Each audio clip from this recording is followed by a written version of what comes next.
So, if there are no more issues, you should all got the debugging output of our accelerator. So what we see at the beginning is that in the first kernel we start transferring 10 items. They are listed already down below here, so there are there are the arrays. We've also mentioned the sizes of the arrays and also other variables. And then, I mean, to summarize that one, we have the line down here, which sums up everything. So we see we have here, what's that, 480 megabytes of data transferred for the first kernel to the GPU. Then we see here is the kernel executed. It mentions which kernel it is and which line we find it, and also how it's distributed. So it's 128 threads. Also how it's synchronized, and here's the source code file also. And then afterwards we see the transferring of data back from the GPU to the CPU. So we see here in the summary that it's around 33 megabytes copying back. So this is our first kernel. Then we're transferring again 480 megabytes to the GPU. We have here the next kernel, and then we're transferring back data. So, and then we do again and again and again and again and again and again and again and again, and that's a lot of data we transfer forth and back. So that's the reason why we spend so much time in data copy. But how to prevent that? Anyone? Any idea?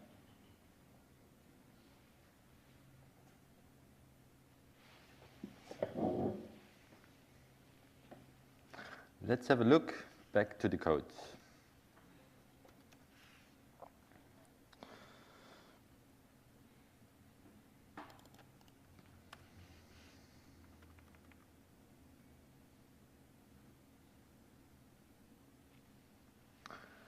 So, right, that's our kernel, right? And around our kernel, we have here, oh, yeah, you see it. We have here our iteration loop. So, could also do now on our output file a grep for the execution of the kernel and do a counting how much this is done, and we will see it's 1,003 times done. So we have 3 times the iteration loop for the initialization. No, it's not initialization, it's, how we call that, adjusting the computation, and then we have 1,000 times that examples the iteration loop done for the actual computation. So 1,000 times we call that kernel here. We call that kernel with these 3 loops, and each time we copy all the data from all the arrays forth to the GPU, and at the end of the kernel back to the GPU. Is it really necessary?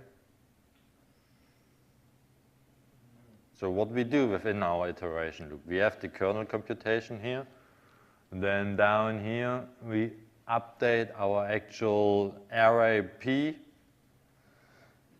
Then we act on Gosa again, and that's it. That's the end of our iteration. So we do more or less nothing on the CPU with our data we compute on the GPU. So I would suggest, and that would be the next point on my presentation, what we first could do, we could prevent copying data which we do not need on the GPU. So we could really do data scoping, and we could realize, okay, for example, array P, which is not updated here within our kernel because we work on these temporarily variable work 2. We updated just P later. So we just need to copy in here. So we save half of the data transfer for P. Same we could do for work, we just need to copy out, right? But we could think of, and we could do the same for also the other variables. So we could do a specific data scoping for all our variables.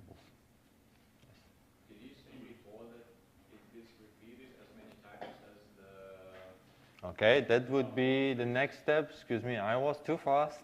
All right, that would be the next step. So I would suggest first doing that, and in the next step, since I already mentioned that one, I would suggest, we saw that already, I would suggest to put a data region around the iteration. No, but I wanted to ask, it appears to be, did I understand correctly that you said that so the loops repeats 10,000 times, and that's how many times copying will happen? So, okay, I mentioned that we have here our kernel computation, or our iteration loop, right? Which is called, for the actual computation, 1,000 times. Is it the outer loop, or? This is the most outer loop. So there's, okay, let's go back to the source. I have it. So we have our 3 times nested loop here, right? For going through the grid in each direction. And around that, we do 1,000 iterations. So that's why 1,000 times copying. Right. I thought... Because we call 1,000 times our kernel here. And at the beginning and the end of our kernel data is copied.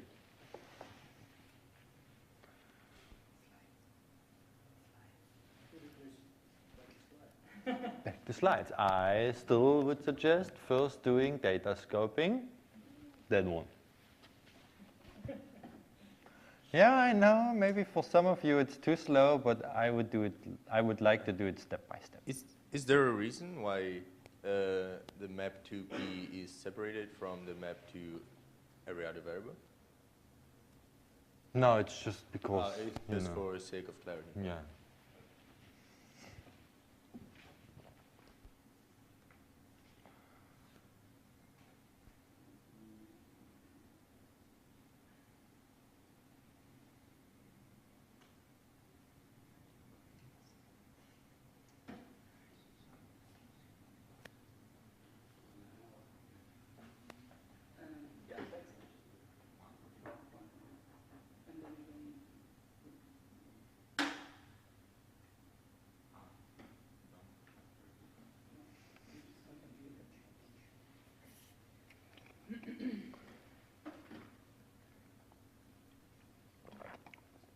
So do you have more questions?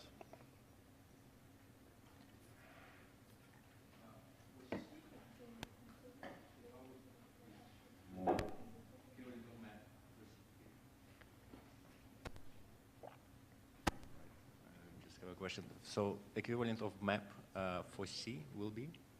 It's also map. It's also map, okay. Yeah. I mean, that's the same. What is different is the program at the beginning and the line continuation in C. It's just with the slash.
and P, or it's just because you put on two different lines? So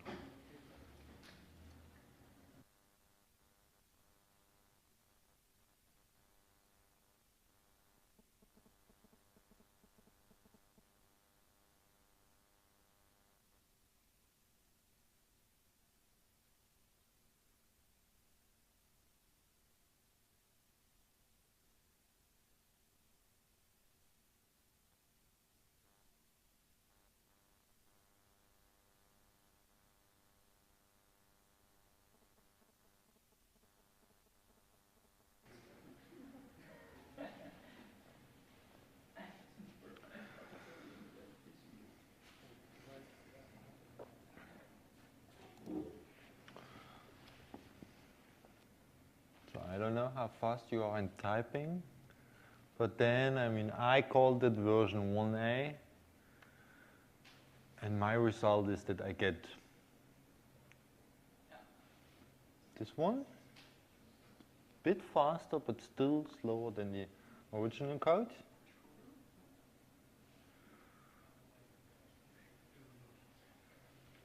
Why? Yeah, I think we already got quite close to the point, right?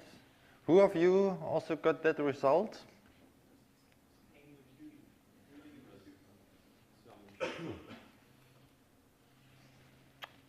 did I do?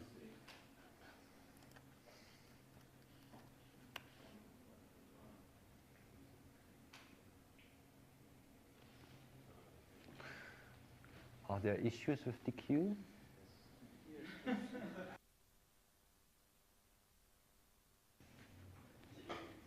What a pity.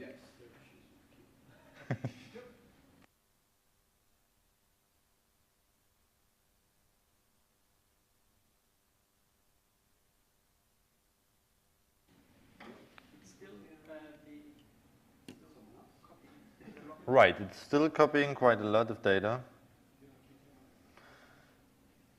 I mean, actually,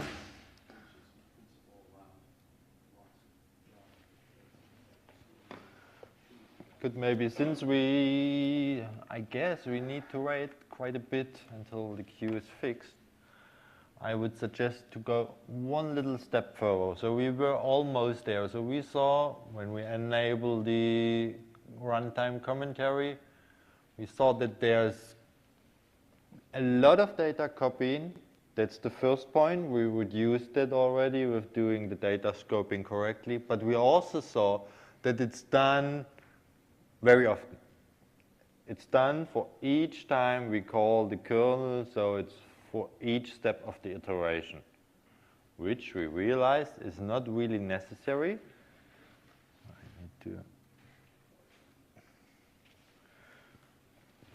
Which is not really necessary, since within or between our kernels we do not move that much data. So here on the slides I also put the output from the NVIDIA profiler, so it looks quite similar as we saw already yesterday. The queue is back, so your job might have finished already.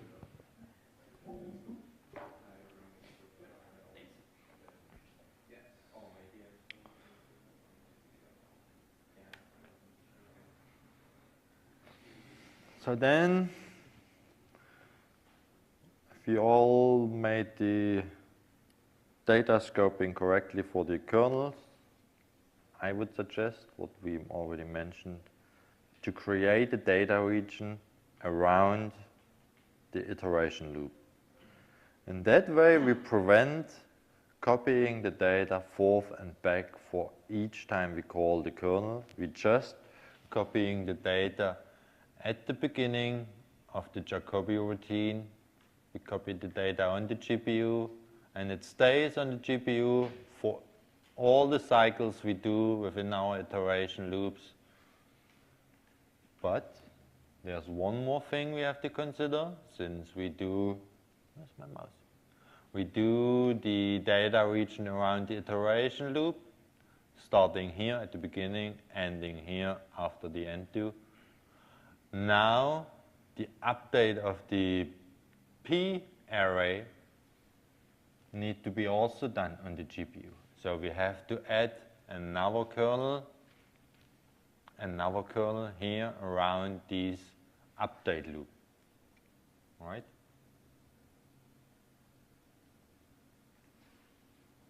So having a short look to the code, to show you where we are now.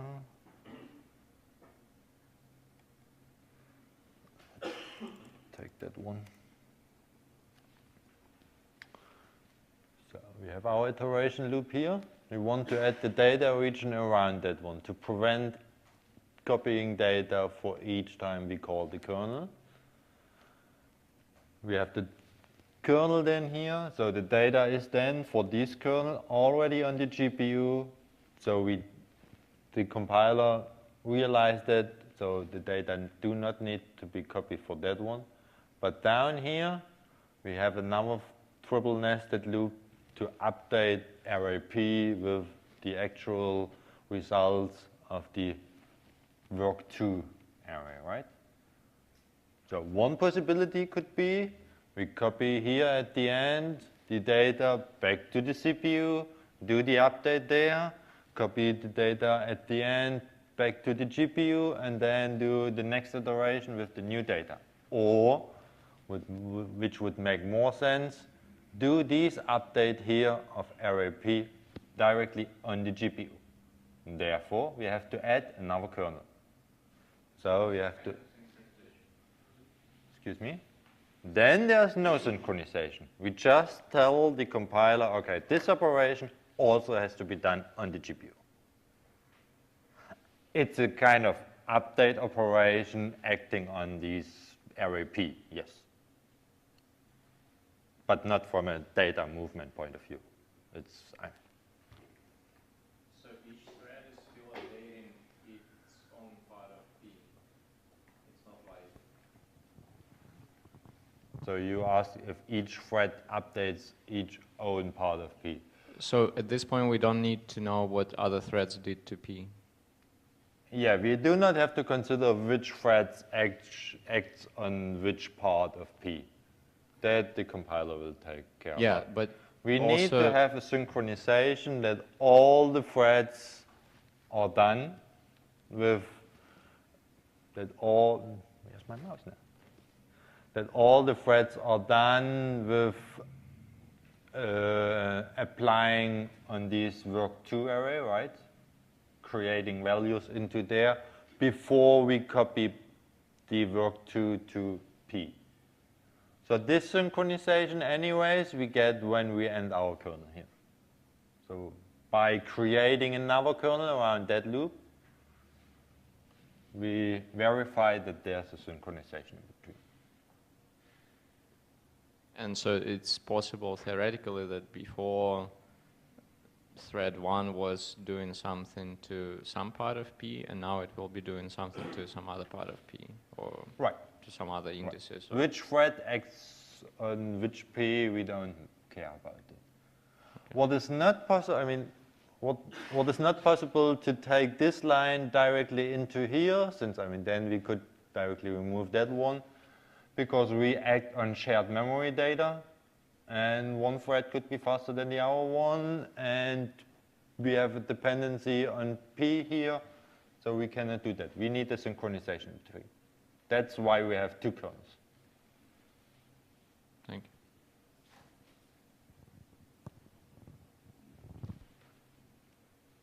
More questions? I show maybe the slides again.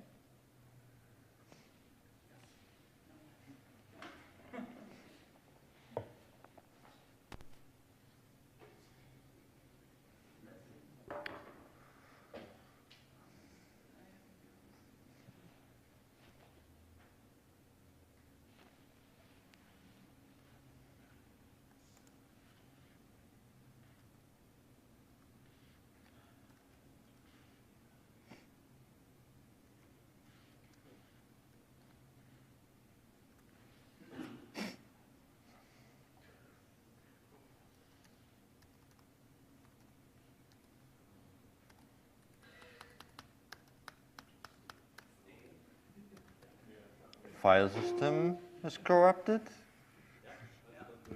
That's live demo. Yeah, I like that.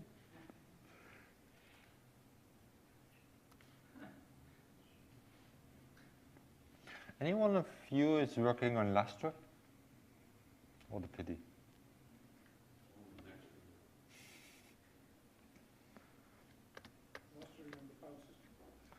Lustre is a different file system, so then. Yeah, to go on the Lustre file system, you should. There is an environment variable called scratch, so you can go cd there and check out the repository there or copy your stuff there.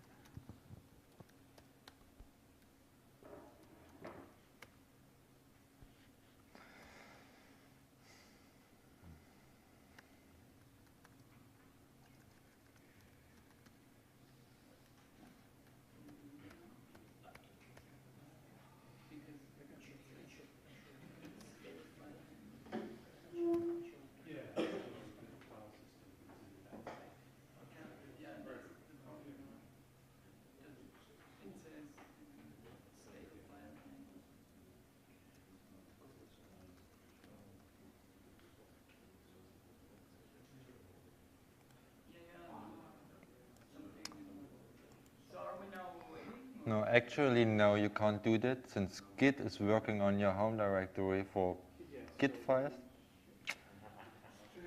Yeah, apparently we have a misbehaving user that runs jobs on the login nodes. So that's why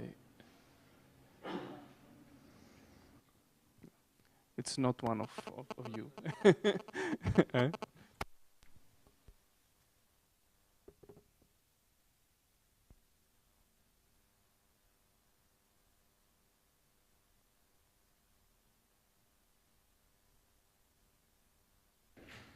So yes, we cannot act on the home file system since the file system is somehow corrupted. You cannot do anything, not an ls, no files viewing. Yeah, question time. It's question time.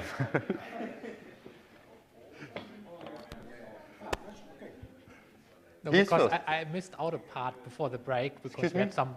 I missed out a part because we had I had some debugging issue here before the break. This ACC file you showed before, what modules do you have to be loaded for actually showing this one, or is that supposed to be in Which file? The LST file? You showed, when I mentally came back, you showed a file. Excuse me. No, I can, yeah, I have it on my slides. I can show you there. You mean that one? Yes, that one. It's in the list. Okay. That one, if you enable that, where is it? Where's my mouse? I hate that.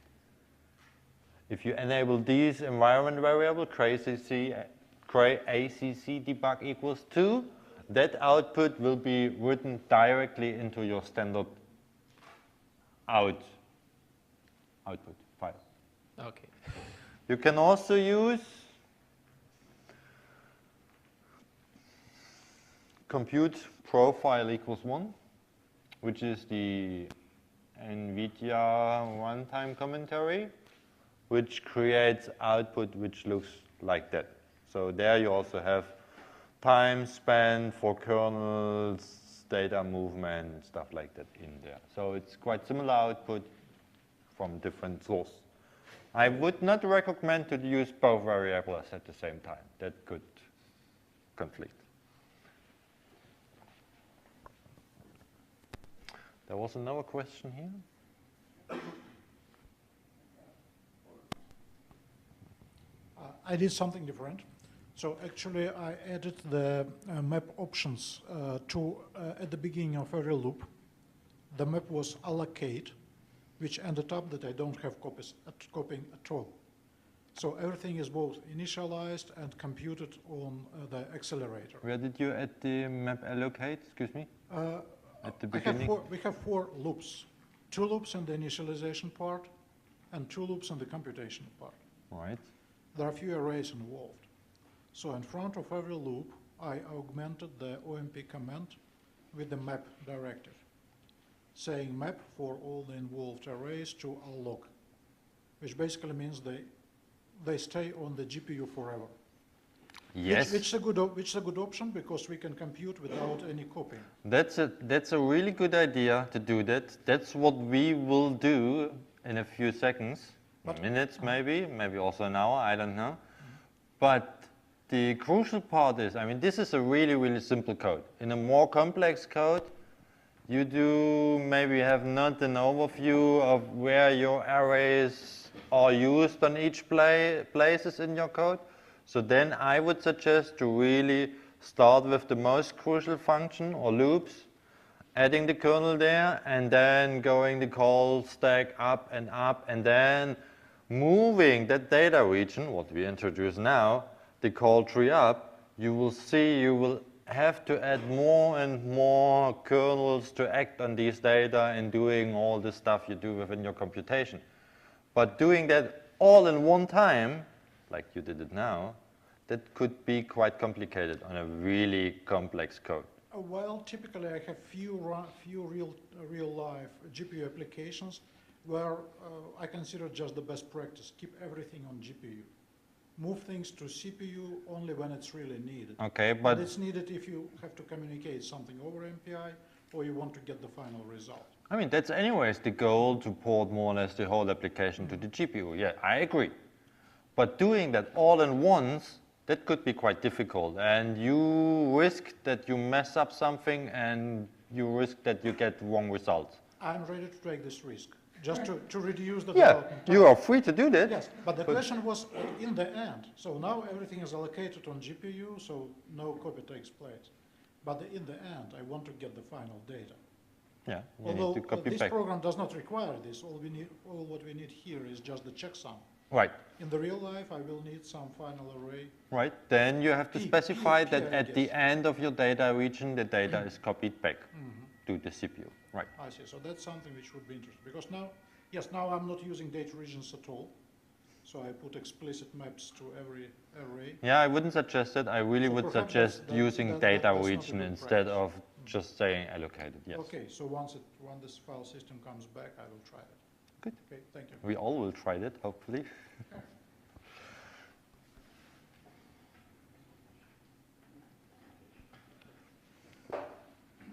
More questions? It's question time. Something you did not understand? Something? Nothing?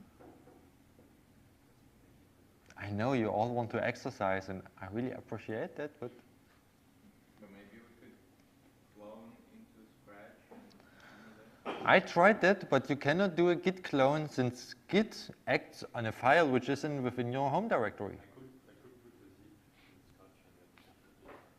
You could do that.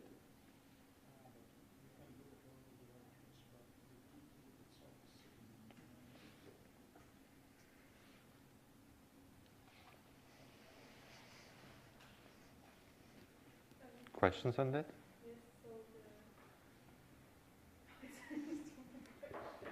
No, there are no stupid questions. Okay, so I already had this map to P in the part before, so now I delete the P there and put it further up. So you mean, The first excuse me, line. where's my mouse?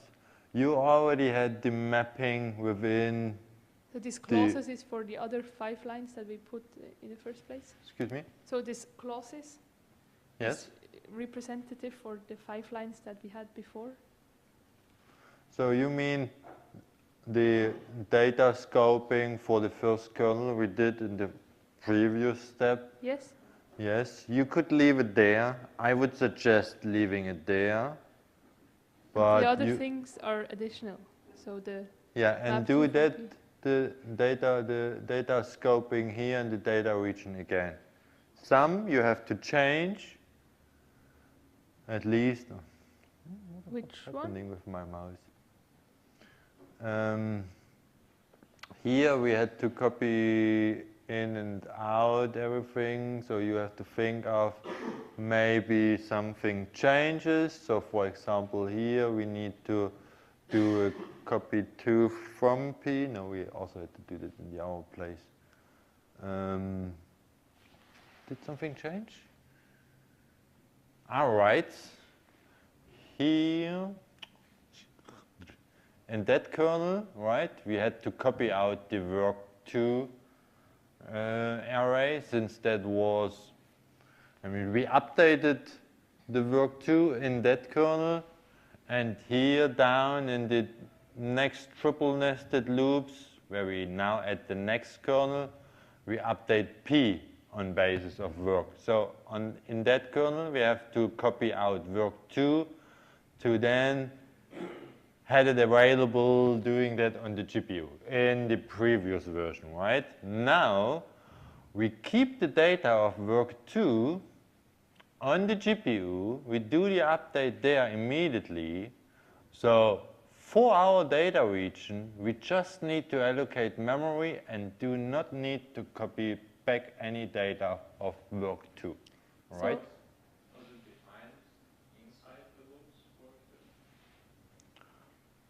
No, I think work2 was defined here at the beginning of the routine Jacobi. I mean, I'm not sure about the C version, but for the work. Now it's still outside of our data region.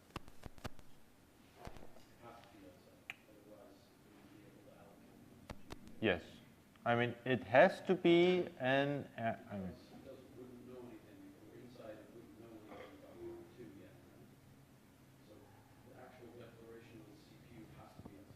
yeah, the actual definition of work2, I just repeated, okay. The actual definition of work2 has to be outside of these data regions, since acting on that data region with work2, the compiler needs to know what data work2 is. So which data type it is, which size it is, and so on. So therefore, it needs to be defined outside of the data region. So that's the general rule? Yes. Any variable we are talking about in this map should be already declared before we do this? Okay. You cannot declare it in the map without defining it outside of the data region. But before we... So what if some variable is defined inside the loop, then I cannot say anything about that, what I want to do with... Then you do not need to do the data scoping for that. Because it will just stay on the GPU for it. I mean, mostly you need, I mean, the most important thing is that you want to define which data needs to be copied to the GPU and back, right? And anyways, for data which is defined within the kernel, it's just needed for that kernel, so it's anyways just temporary variables on the GPU. Yeah, thank you.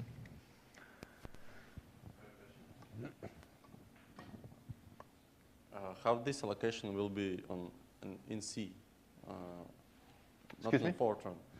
In Fortran knows already about the size of the work2 array. Yeah. Yes, and in C, how it would be in You C? can specify with the start and end, no, start and length of the array. Ah, okay. Thanks.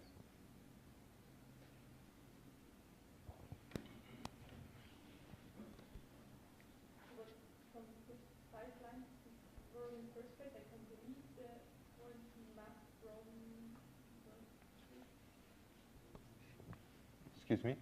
So from the 5 lines that we first wrote in the first place, I can delete the last line, map from work2, since we put it in the upper part.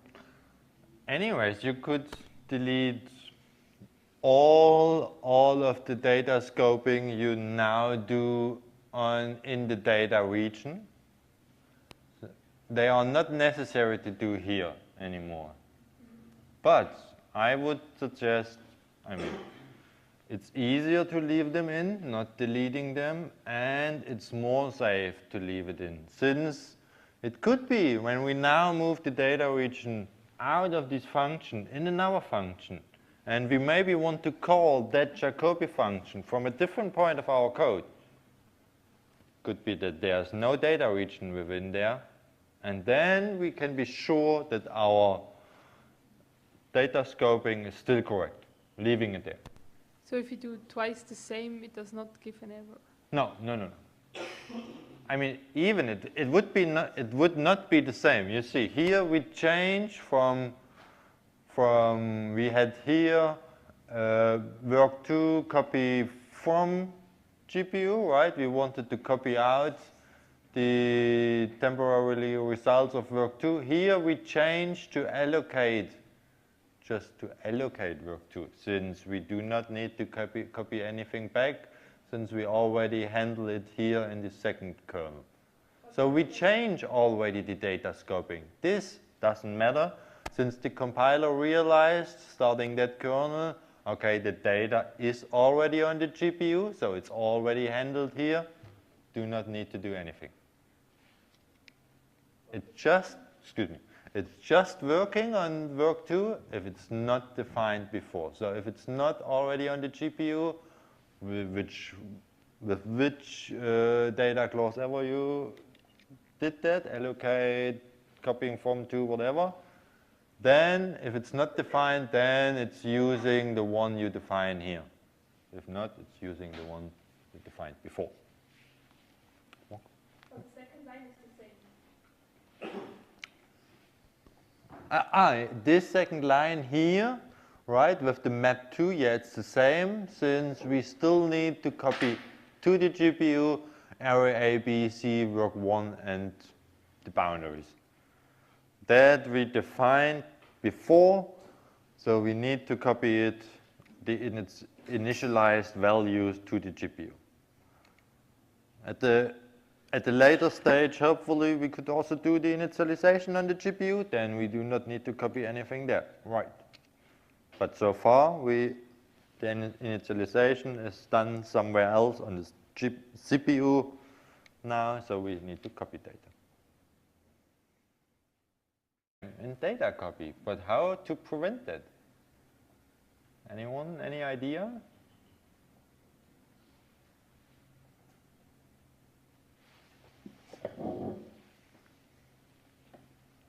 Let's have a look back to the codes.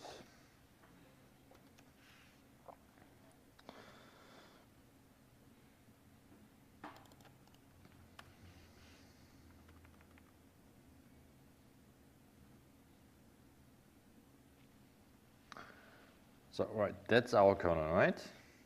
And around our kernel, we have here, oh, yeah, you see it.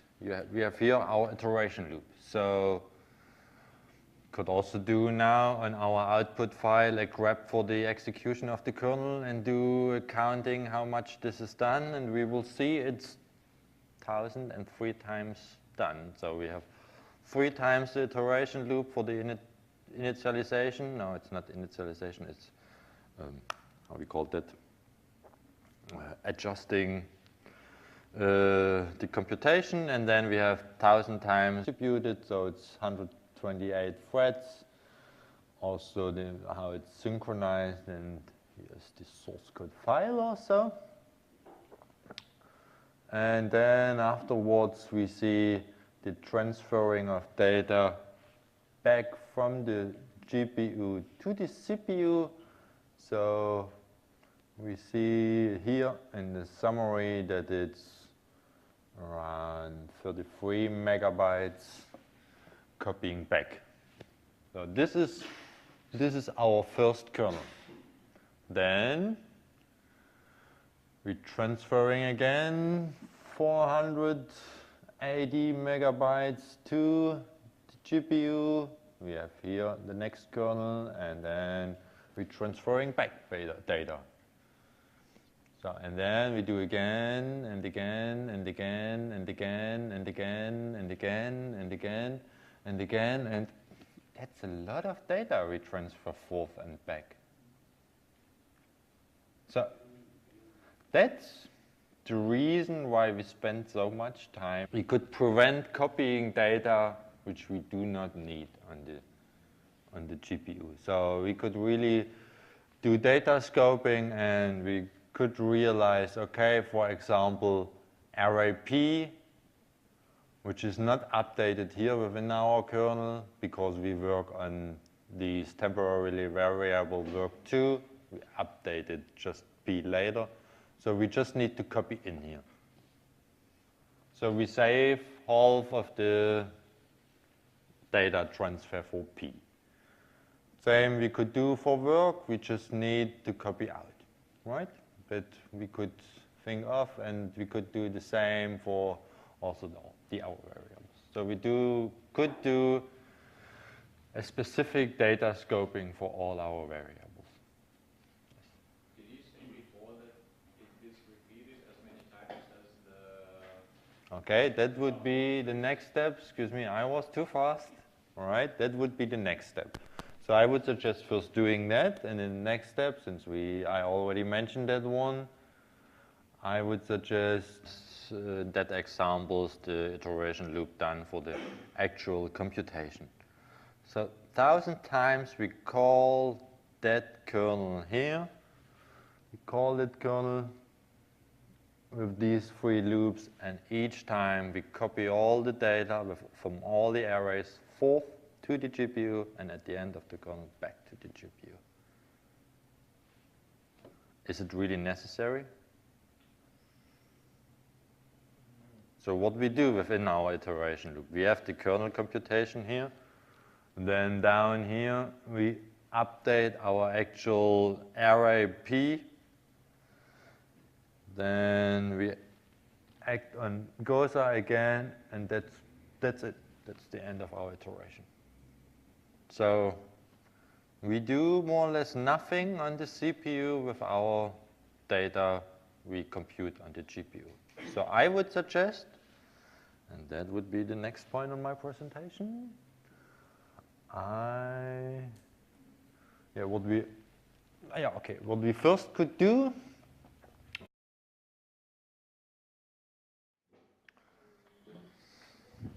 So, if there are no more issues, you should all got the debugging output of our accelerator. So what we see at the beginning